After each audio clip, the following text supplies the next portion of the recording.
கலியுக மந்திரா நேயர்கள் அனைவருக்கும் உங்கள் ஆச்சாரியாரின் அன்பு வணக்கங்கள். வாழ்க்கை என்பது ஒரு கலை.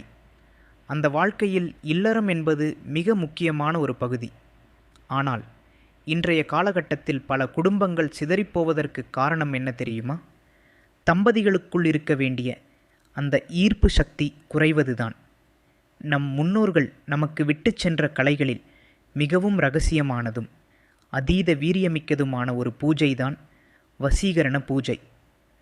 பலரும் அறியாத அல்லது தவறாக புரிந்து கொண்ட ஒரு அபூர்வ வித்தைதான் யோனி வசீகரண பூஜை.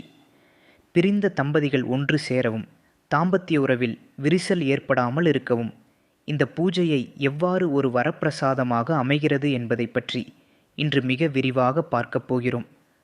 அன்பு நண்பர்களே, மனித வாழ்க்கையில் அன்பு என்பது அச்சாணி போன்றது. குறிப்பாக கணவன் மனைவிக்கு இடையே இருக்கும் ஈர்ப்பு குறைந்தால் அது வெறும் சண்டையில் மட்டும் முடிவதில்லை. அந்த பாதிப்பு குழந்தைகளையும் ஒட்டுமொத்த குடும்ப அமைதியையுமே குலைத்துவிடும். இங்கே பலர் வசீகரம் என்றாலே ஏதோ ஒரு மாந்திரீகம், தீய காரியம் என்று பயப்படுகிறார்கள். தயவு செய்து அப்படி எண்ண வேண்டாம்.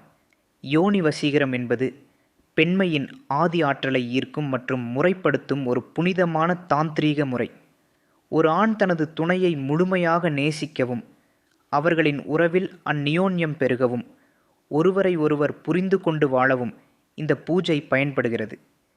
இதற்கான இரகசிய மந்திரங்கள் மற்றும் வழிமுறைகள் நமது அதர்வண வேதத்தில் மிக தெளிவாக கூறப்பட்டுள்ளன.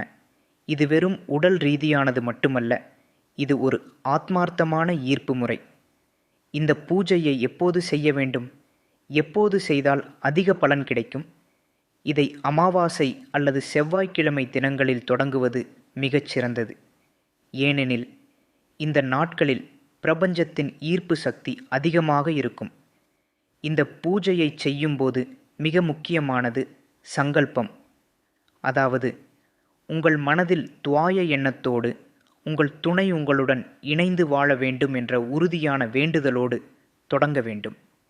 இந்த பூஜைக்கு உரிய யந்திரம் மற்றும் மூலிகை மைகள் கொண்டு முறைப்படி உருவேற்றும் போது அது அபாரமான சக்தியை வெளிப்படுத்தும்.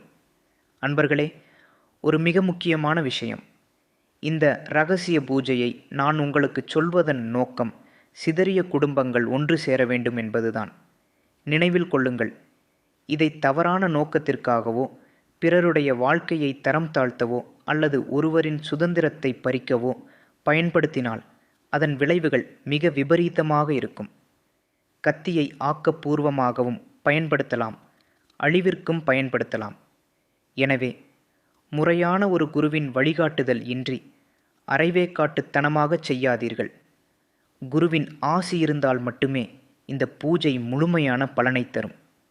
சரி, இந்த பூஜையை செய்த பிறகு உங்கள் வாழ்க்கையில் என்ன நடக்கும்?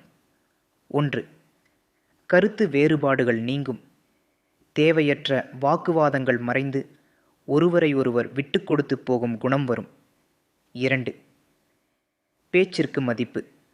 உங்கள் துணை உங்கள் சொல்லுக்கு கட்டுப்பட்டு உங்களுக்கான மரியாதையை வழங்குவார். 3. அதீத ஈர்ப்பு. தாம்பத்திய உறவில் நிலவிய மந்த நிலை மாறி ஒரு புதிய வசீகரமும் அந்நியோன்யமும் பிறக்கும். 4. குடும்ப அமைதி. வீட்டில் சண்டை சச்சரவுகள் நீங்கி மகாலட்சுமி கடாட்சம் பெருகும். அங்கு எப்போதும் ஒரு மகிழ்ச்சியான சூழல் நிலவும். வாழ்க்கையில் காதல் தோல்வி, குடும்ப பிணக்கு அல்லது உறவில் ஈர்ப்பு குறைபாடு உள்ளவர்கள் இனி வருந்தத் தேவையில்லை. இந்த யோனி வசீகரண பூஜை மற்றும் இதர மாந்திரீக தாந்திரீக பூஜைகள் மூலம் உங்கள் பிரச்சனைகளுக்கு ஒரு நிரந்தர தீர்வை என்னால் தர முடியும். உங்களால் நேரில் வர முடியாவிட்டாலும் தொலைபேசி வாயிலாக உங்கள் விவரங்களை தெரிவித்து உங்கள் பேரில் முறைப்படி பூஜைகளை செய்து பலன் பெறலாம். தயங்காதீர்கள், உங்கள் வாழ்க்கை உங்கள் கையில். மறக்காமல் நமது கலியுக மந்திரா சேனலை சப்ஸ்கிரைப் செய்யுங்கள். உங்கள் நண்பர்களுக்கும் இந்த வீடியோவை பகிருங்கள். உங்கள் வாழ்வில் வசீகரமும் மகிழ்ச்சியும் நிறையட்டும். உங்கள் வாழ்வில் ஒளி வீசட்டும். நன்றி, வணக்கம்.